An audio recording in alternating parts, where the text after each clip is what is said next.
Hello, everybody. I'm David here, and welcome to the next episode of Jeremy Battles and Hangouts. Today, I'm here with Michael and Bill. Yes, sir.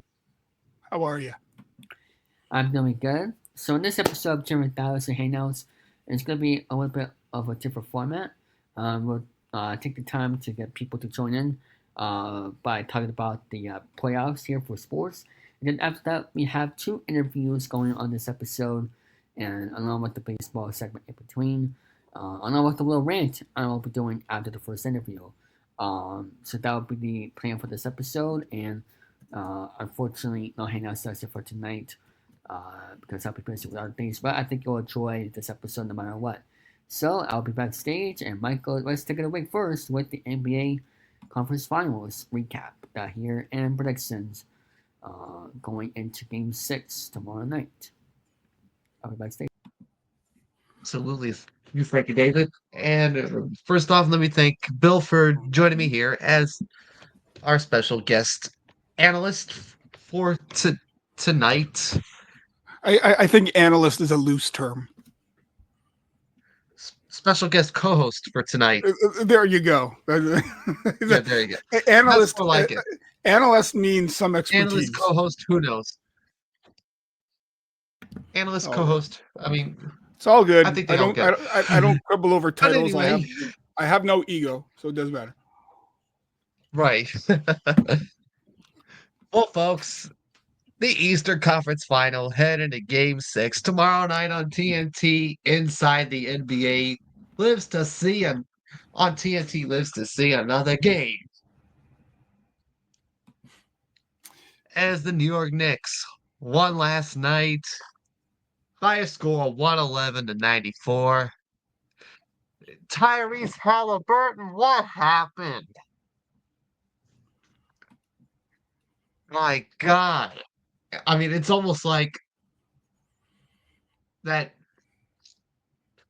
Bill, I don't know about you, but it's almost like that 2016 NBA Finals series all over again when Golden State was up 3-1, and then Cleveland would win the next three. Well, see, personally, I'm cheering for Indiana. I have nothing against the Knicks. I think the Knicks are a highly skilled lunch bucket club. You know, they go and they rebound. They rely on their long shots. They have a bit of an inside game, but they're relatively inconsistent. And that's at this point in the season, you can't be inconsistent because the other team's going to gobble you up. But last night, yeah, Indiana didn't do so well. I didn't watch that much of the game last night because I was watching hockey. But I know that the Knicks. Oh, yeah, you're watching the Western Conference Final, yeah. Yeah, I was watching Dallas Edmonton.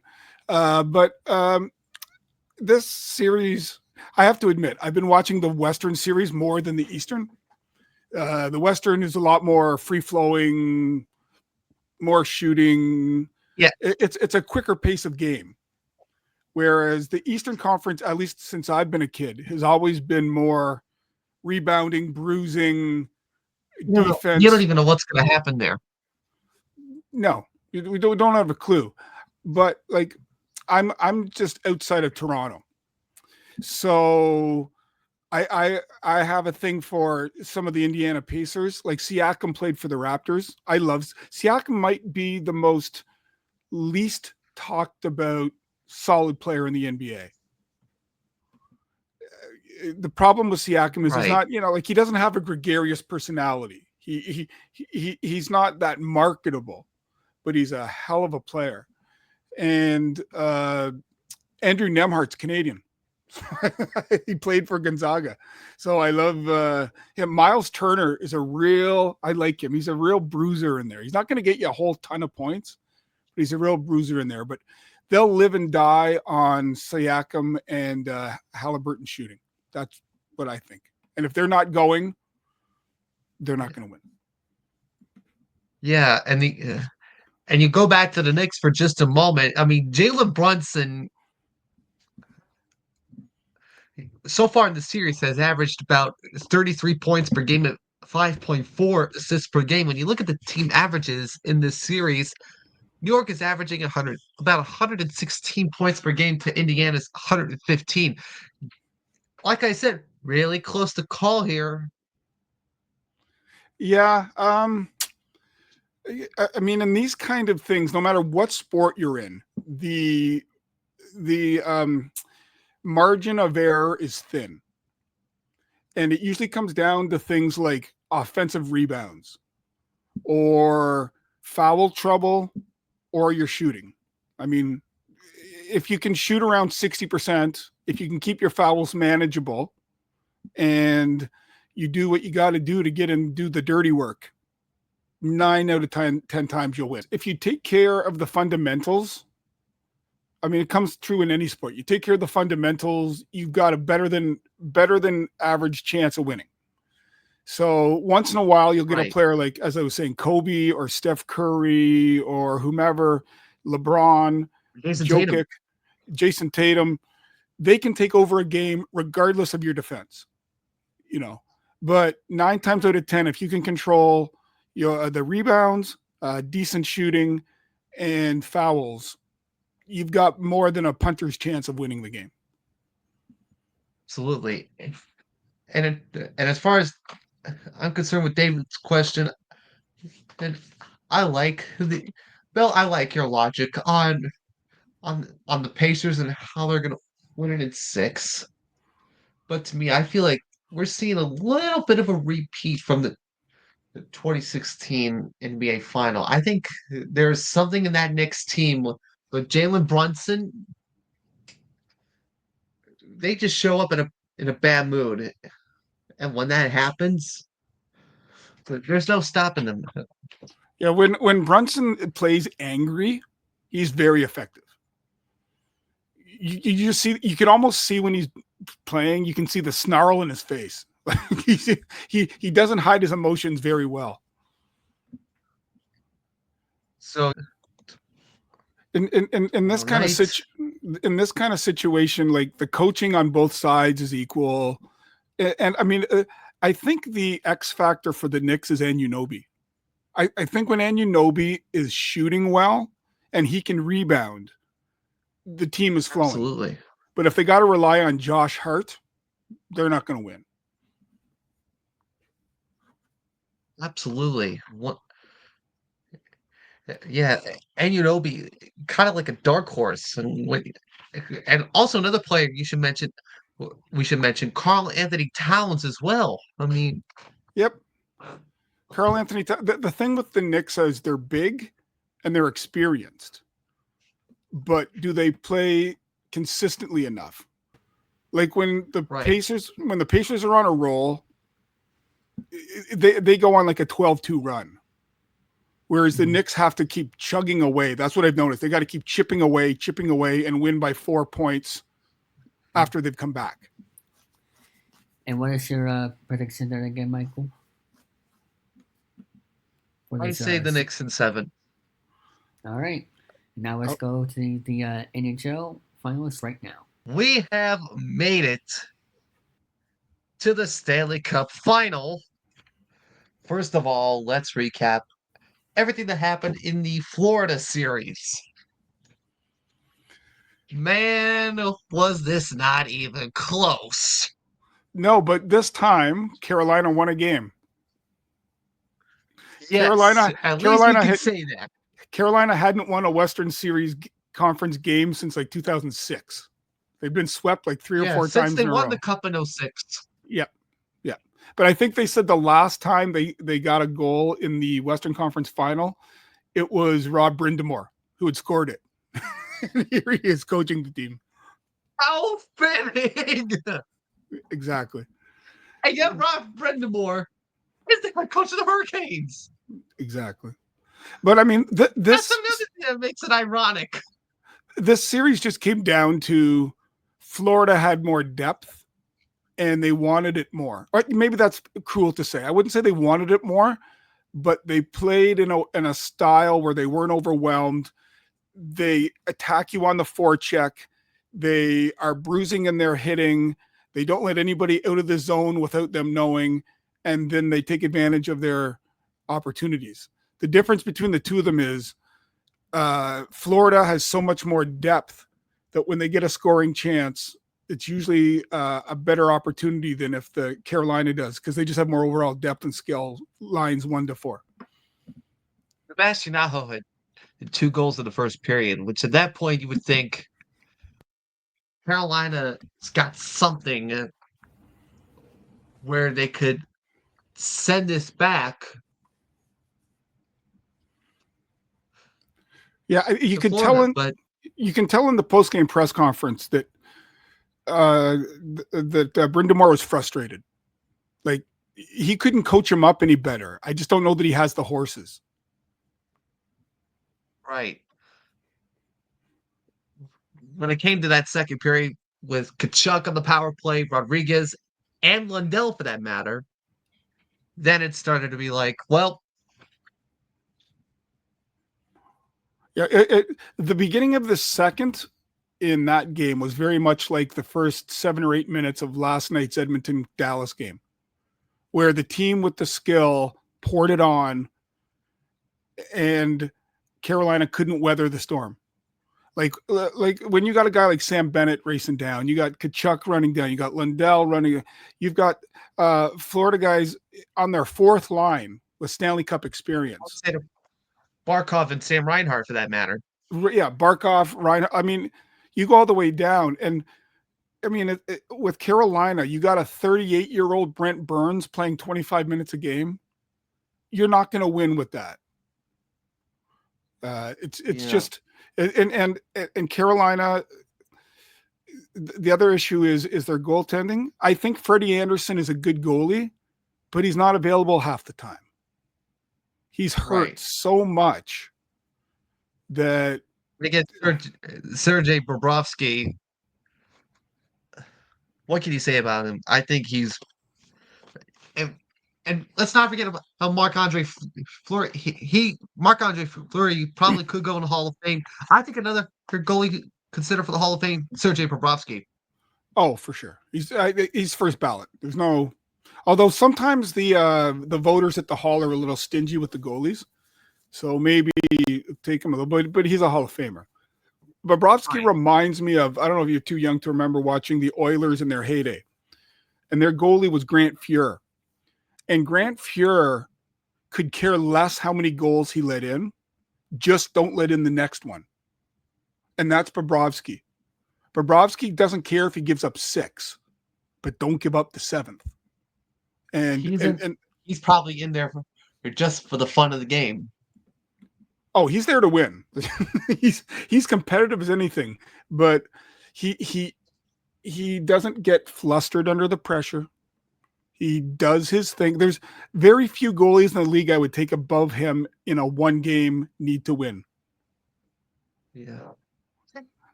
So absolutely. And like in the in the Western Conference final, it was Ottinger versus Skinner. And you're sitting there going, Ottinger is arguably the number 1 goalie for USA in the next Olympics. Getting out, he got out goaltended by Stuart Skinner, who couldn't even make the Canadian Olympic team. He got hammered. Ottinger got hammered in the first period last night. Yeah. I was texting with my buddy. Like, I got a friend of mine where he's a bigger sports head than I am, and I watch 5 to 6 hours a night. And I was sitting there going, like, this is the dream opening for Edmonton. They could not have written it up any easier. You know, if Knobloch wanted to, 3 goals in the first 8 minutes. Whereas with Florida plays a bit of possum with you, because they wait for Carolina to get it out of their system, weather the storm, and then take advantage of the opportunities. The difference is they got Kachuk, who knows how to finish. You're not relying on Kotkaniemi to get your goal, because you know you're not relying. Carolina didn't have enough. I like Brindamore, but one wonders how long they'll keep him, just because he can't get them over the hump. But he can only go with the horses that he's given. Right. So it's funny we mentioned the Edmonton series, because they walloped the Dallas Stars 4-1. And it basically sees we're now going to see a rematch from last year's Stanley Cup final, and who knows what's going to happen there. Yeah. After the game, there was an interview with McDavid, and you could see a look in his eye that, like, last year, he wasn't just happy to get there, but they were feeling their way through the final. This year, they know what it takes. And if McDavid were to win the cup, that kind of puts the stamp on his career. Because, I mean, he's won scoring championships, he's won MVPs, he's been on Four Nations teams, gotten winning goals for his country, but he's never won the cup. And this would be his crowning glory. His time. This is his time. I mean, there's a reason they call him McJesus. You know, game on the line. Draisaitl, my buddy was arguing, Draisaitl of any forward in the Stanley Cup playoffs, he would go with him as his number one forward. Because Draisaitl is just, he's not necessarily going to get you 60 goals a year, but he's going to get you 100 to 110 points a year. And guys like that are, back in the 80s, every team had one. Now, not. I mean, there what were there 4 guys that got 100 points this year? Mm-hmm. Panarin, I think, maybe had 96, 98. But there was only 3 or 4 guys that got 100 points. I think Ovechkin was included in that list. I don't think he got 100 points. He got the goals, but I don't, because he missed 3-4 weeks, right? McKinnon, Kucherov, McDavid, Panarin. I know that what's his name, DeBrincat had a good season, but I don't think he got 100. Yeah. Those guys think it's going to win the NHL Finals. It was actually a tie. It was actually 6. Kucherov at the top. Yeah. And then you also got Pasternak, Mitch Marner.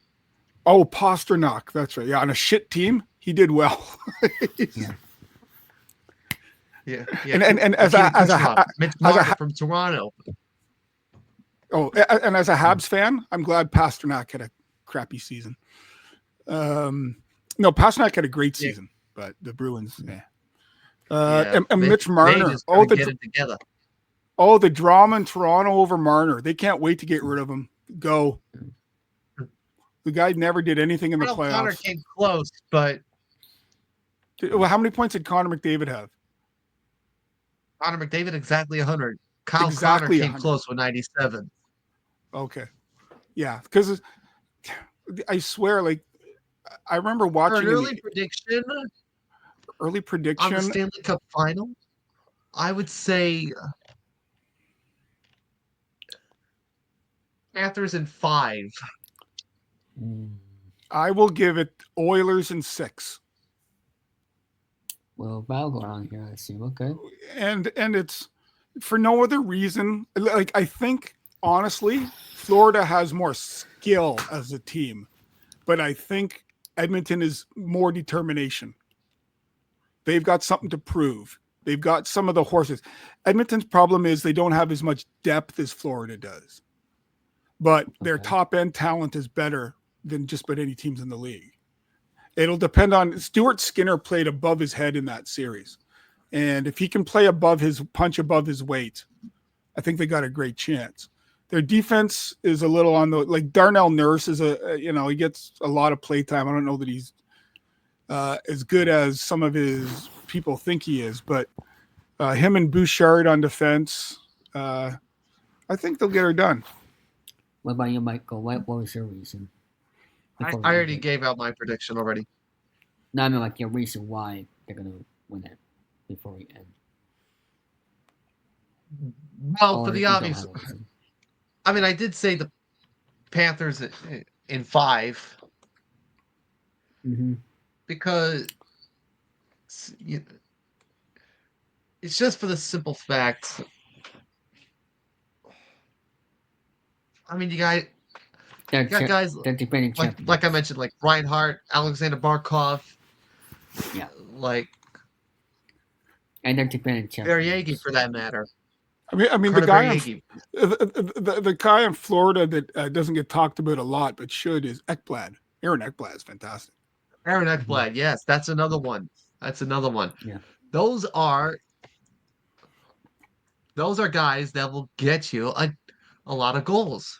And Edmonton's got a great team as well. They got guys like McDavid, Draisaitl. It's going to Yeah. be a this is What, going to be like what, a high scoring affair what's hurt regardless. Edmonton? Edmonton is going to be out of Zach Hyman's out for the final, and you can't just make up 50 goals, right? Yeah. Right. Well, we'll see what They're without happens. Zach Hyman. Yeah, so I think the only chance Hyman would have to play is if they made a game 7 and he takes more ibuprofen than is allowed. I think that's what it Okay. would be. Well, that'll be it for this segment right here. Thank you guys so much, and we'll be doing the first interview here right now.